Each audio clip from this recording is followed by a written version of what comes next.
So your boy finally finished Power Rangers in Space, and man, oh man, this show was a straight banger from start to finish. When people told me how great this show was, I was excited leading up to it, and it did not disappoint. Actually, it exceeded my expectations.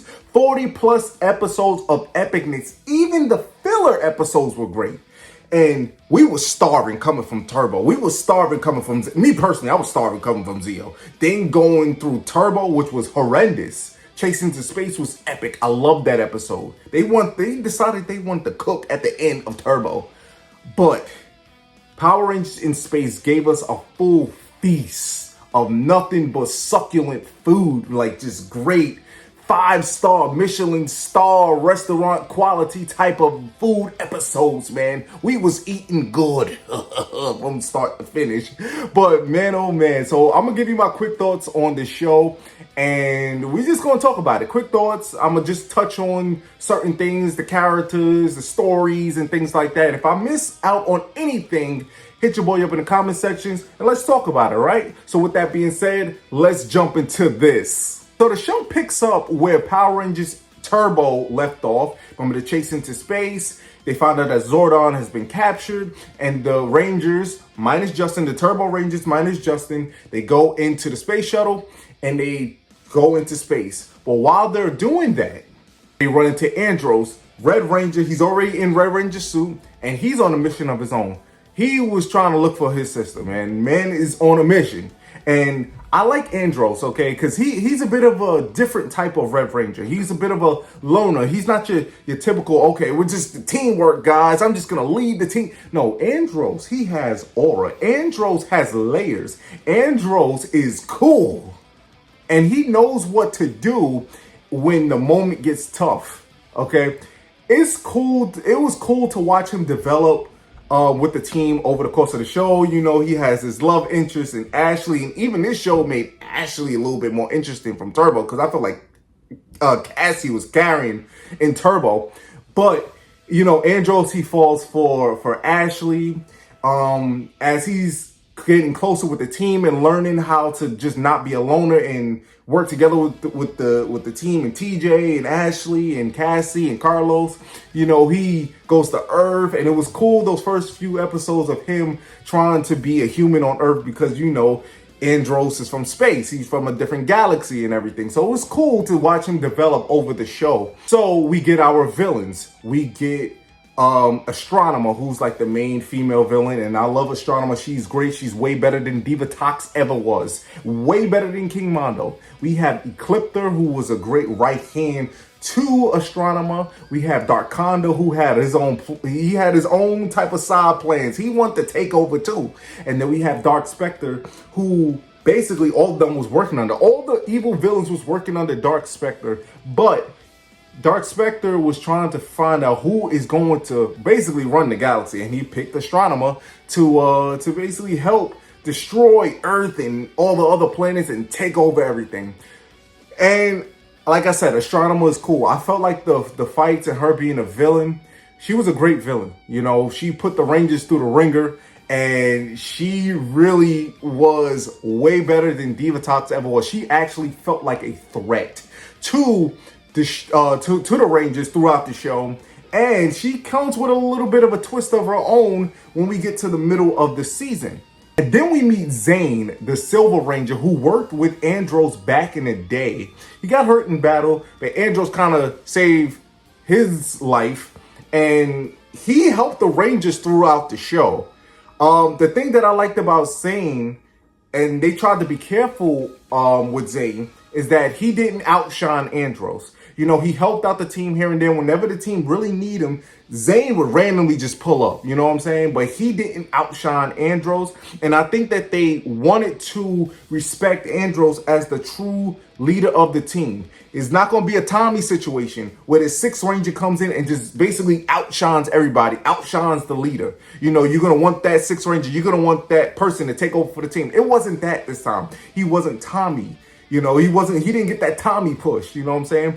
But Zane was a great Ranger, and I felt like at times when the Rangers did need that extra hand, Zane was just right there. He just knew when the Rangers was in trouble, Zane pulled up. But at the end of the day, he didn't take over for the team. They tried to have a little rift between him and Andros, because Andros was liking Ashley and they thought Ashley was gonna like Zane and Zane was gonna like Ashley. They kind of teased that in the beginning, but it was a cool little tension, but they quickly, got that out the way. And Zane was a great addition to the team. I think he worked well with everybody, and he played into the finale. And I just felt like he delivered. He was a solid Ranger, in my opinion. Then we get the twist of all twists during Power Rangers in Space. Andros finds his sister, and is none other than Astronomer. We find out that Astronomer is actually Karone, Andros' sister, who was abducted by Dark Conda, I do believe, and Dark Conda helped turn her evil. But when we find out that was Andros' sister, in my head, I'm thinking like, okay, now how are we going to do this? How are we going to do these episodes? Who's going to be the evil antagonist or whatever that's going to keep this show rocking and rolling? But they quickly turned her back evil and she became even more vicious. You know what I'm saying? But that twist of Andros finding out his sister is actually the menacing villain was a crazy twist, bro. It was a crazy twist. And I like the fact that they didn't just turn her into a good person and just, all right, she's good for the rest of the show. No, they turned her back evil and she was more menacing than ever, bro. She brings out the Psycho Rangers, who was energized through Dark Spectre. And man, oh man, the Psycho Rangers put the Rangers through the ringer, man. They had them working. I mean, like, they was getting beaten beginning. The Psycho Ranger arc was crazy. And I always heard about how great the Psycho Rangers was. But man, oh man, I enjoyed every bit of that arc because it pushed them. And I love those episodes when the Rangers feel like they have to really think. They got to strategize. They're in legit danger. They can really lose the fights. Because I felt like when I was watching Turbo, I felt like the Rangers was never really in danger outside of the chase into space. You know what I'm saying? But the Psycho Ranger arc, it really made it look like the Rangers had to find out what these Rangers' weakness was. And actually, TJ was trying to crack the code, and he did to some degree when he was like, yo, why didn't I think about this? Why don't we fight the different colors? Blue is gonna match my energy, so why don't I just fight the other colored Rangers? I feel like TJ actually stepped up. This is when I started to see TJ step up. Because a lot of people was saying, TJ was a great Blue Ranger in Space. And I was waiting the whole time. I'm not going to lie. I was very hard on TJ when he was the Red Ranger in Turbo. I felt like he was bland, but he definitely did step up in Space. I felt like he was a great Blue Ranger. He was a good Ranger, and I felt like he stepped up. Even going back to when Karone came to the airship, and TJ was like, bro, I don't trust her. You know what I'm saying? TJ like, hold up. You know what I'm saying? You might be his sister, but how can we trust you? That's when I started to see TJ's leadership and him just not being a background player. So with that, and then he stepped up during the Psycho Ranger arc, and all the Rangers turning blue. I thought that was kind of cool. And it really gave TJ some leadership back because like I said, I was waiting for TJ to step up and he did.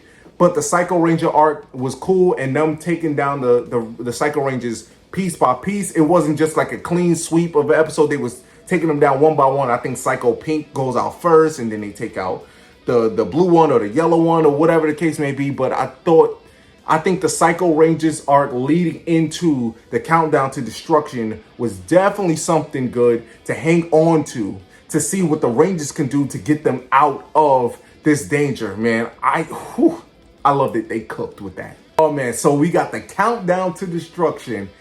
This episode was a straight banger. 5 out of 5, 10 out of 10, masterpiece steak dinner, bro. Like, this was so good because I never saw an episode of Power Rangers outside of Chasing the Space where they legit felt like they was in danger. But this was like the whole planet, the whole galaxy was in trouble. You know what I'm saying? I think they were showing the Alien Rangers. They showed the Gold Ranger from Zeo. They showed that cop ranger from Turbo. Like, and they was hitting, the villains was hitting everywhere. So they were showing Divatox, they were showing Zed and Rita. Like, it looked like evil was about to take over. Okay, Dark Spectre's playing, Astronomer's playing. Everybody was about to take over the galaxy, and it's going to be nothing but evil. You know what I'm saying? Earth got destroyed. The Rangers' Zords got destroyed. They was second guessing themselves left and right, man. They was second guessing themselves left and right. But I think it was kind of funny, you know, when they was looking for, when Astronomer was looking for the Rangers, and Bulk and Skull's reaction, because if you follow Power Rangers from the beginning, Bulk and Skull has been trying to find out who the Power Rangers were. Now, they didn't find out who the original OG Power Rangers was, but they found out who these Power Rangers was. And they turned around, and I think Bulk was like, it's them? It's like the whole time? I thought that was kind of funny and cool, because it's just like, if you followed the show, Bulk and Skull was trying to find out who exactly the Power Rangers were.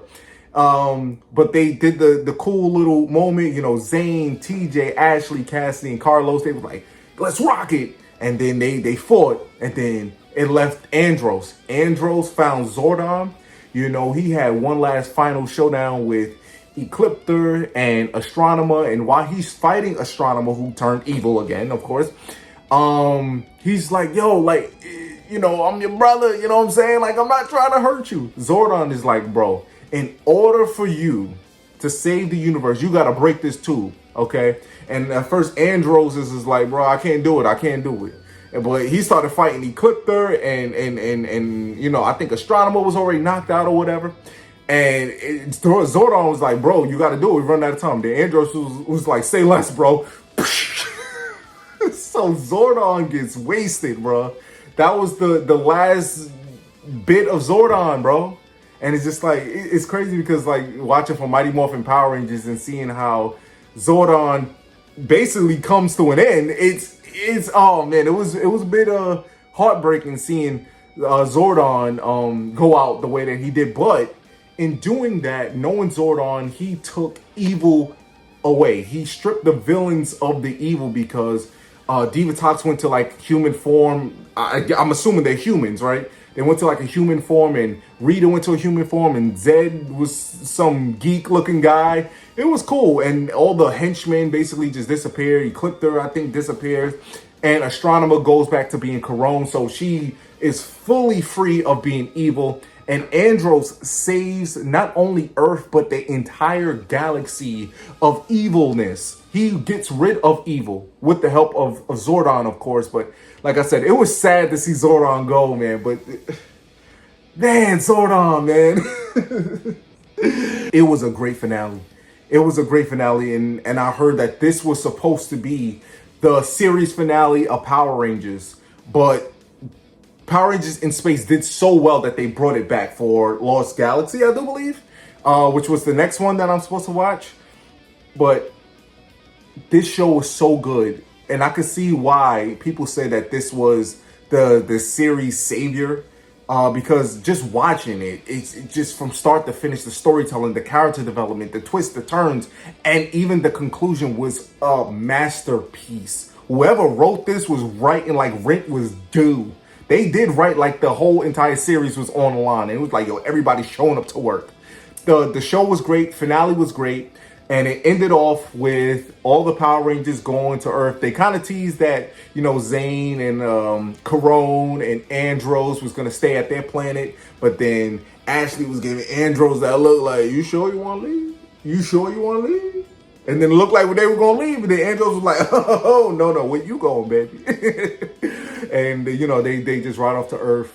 And that's how Power Rangers in Space ends. And this show was a straight banger. And I gotta say this one last thing. It made me care about the Turbo team, because TJ, Ashley, Cassie, and Carlos, I did not care about them. I really didn't. But the storytelling was so great that I missed, like, leading up to the finale, I was like, yo, I'm gonna miss them. I'm gonna miss them.